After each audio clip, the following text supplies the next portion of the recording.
people like Hector Peterson died, etc., etc. But I think remembering Youth Day or like June 16th is really important because it's very interesting to kind of like sit and compare, you know, how far we've come, but also how far we haven't come in like the grand scheme of things. Like, sure, Afrikaans isn't the language of instruction nationally anymore, but like it was in my lifetime that Stellenbosch students were protesting that exact same thing, you know? Or like, I've spoken to many people, and it's, at least in Cape Town, it's very much a thing, and I imagine it's a thing other places as well, where there's second additional language, or like the additional language students have to do. The default assumption is that it is Afrikaans, and oftentimes, unless you're in a place where your mother tongue is the main language, you're gonna have to do Afrikaans as well, you know? So there's still those levels of like discrimination and oppression that we haven't quite shaken yet, you know? So I think June 16th is important because it kind of like contextualizes where we are, you know? We can see where we are, where we're going, how far we've come, how far we haven't come, yeah. What are the current issues that the youth are dealing with? Yeah. A lot. I mean, they're the big ones, like the economy, the cost of living, the unemployment rates, racial land displacement. Like, you know, very much suburbs are still racialized, even if like it's not legally racialized anymore. It's still very much that's a coloured suburb. You know, you still have to do your longer commutes if you still live with your parents in Cape Town. If you want to go to UCT, UCT only goes to the bougie southern suburbs with their jammies or whatever. There's also the cost of education, both tertiary and prior, quality of education as well. What are we teaching the students? Are we like life orientation, for example? That's a very, is it orientating us? You know, is it orienting us or whatever? The history we're teaching, what history are we teaching, what history aren't we teaching?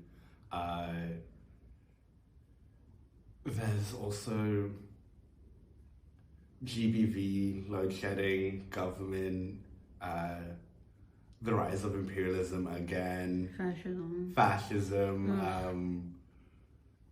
What's going on in Palestine, what's going on in Sudan, what's going on in Congo, what's going on in a lot of places. I think a lot's going on. So I think like, if anything, like an overarching issue being faced by the youth is that so much is going on, and there's kind of this feeling of like, how do you move forward with that? You know, there's no one single bad guy to fight. You know, there's no one singular apartheid government regime to protest and then you're free. You know, it's kind of like, you need to be protesting everything at all times, you know, like, when do you breathe?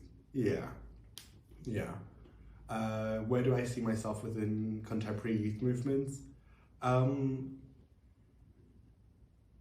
I think I like to be as active as possible. Like I've been to my fair share of protests. You know, I've reposted, like drawn attention to and donated to things like that.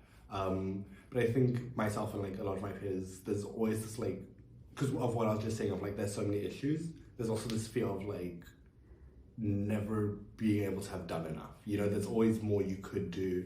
And I think bringing it back to my first answer around the what history we're teaching, the way that South African history is taught, the only struggle heroes most people know are Nelson Mandela and the ones who died. You know, your Steve Bikos, your Chris Honeys, your Hector Petersons. And it kind of paints this picture that unless you're Nelson Mandela himself, who in his own right spent 27 years in prison, to like fight in the struggle is to die for the struggle. And like, unless you're dying for the struggle, there's this feeling in you of like, you could always be doing more, you know, because you're not spending 27 years in prison for whatever movement you're a part of right now, you're not doing enough, you know. And I think that's something I'm really I struggle with, of like how to do stuff and like not be paralyzed by the fear of like not doing enough. But I do like to be as active as possible in youth movements. And are the youth of today the same as of are we living up to the day? Should we have to? I know I wrote these questions, but I think that is almost like a trick question, in the sense that we, the youth, shouldn't be the ones having to live up to that legacy. It should be the government living up to that legacy, because the youth were protesting the government.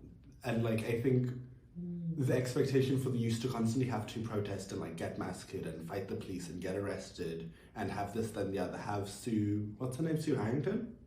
Who's that? The VC. Which one? RVC? No, the white one who was there for a week. Sue Harrington. Sue Harrington. Yeah, you know, have Sue Harrington call the police on you because, God forbid, you said don't arrest, or whatever the protest was about. I remember. Right? You know, I think it's very much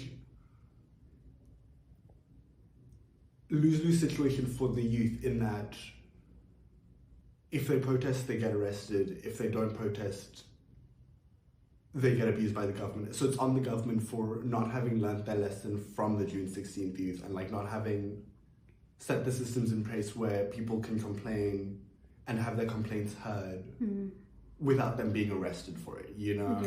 Yeah. But yeah, I do think